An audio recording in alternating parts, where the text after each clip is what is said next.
how to fix the issue of drive D or local disk D not showing up on my computer in Windows 10 and 11. This can be a frustrating problem, but don't worry, I'll guide you through each step to get it resolved. Let's dive right in. Step 1. Check if the drive is hidden. First, we need to check if the drive is hidden. Sometimes the drive might be hidden from view. Here's how to check it. Open this PC or my computer. Now click on the View tab. Ensure that Hidden Item is checked. Now, if the drive appears from this, it was just hidden. If not, let's move on to the next step. Step 2. Check disk management. Next, let's check disk management to see if the drive is recognized by the system but just not assigned a letter. Right-click on the Start button and select Disk Management.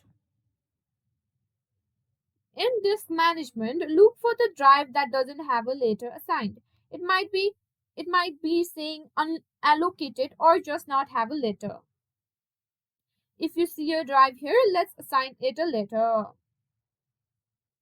To assign a drive a letter, right-click on the drive. Then select Change Drive Letter and Paths. Then click Add, then choose a letter from the drop-down menu and click OK.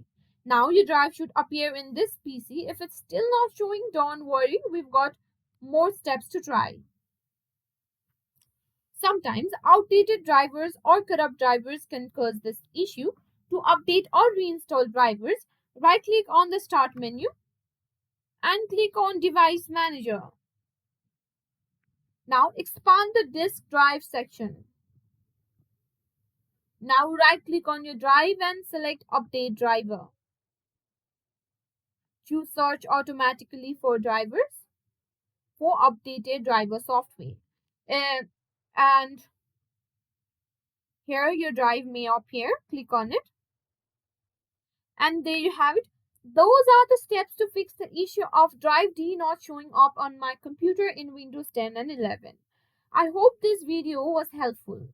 Don't forget to like this video and subscribe to our channel for more tech tips and tricks. Thanks for watching and I'll see you in the next one.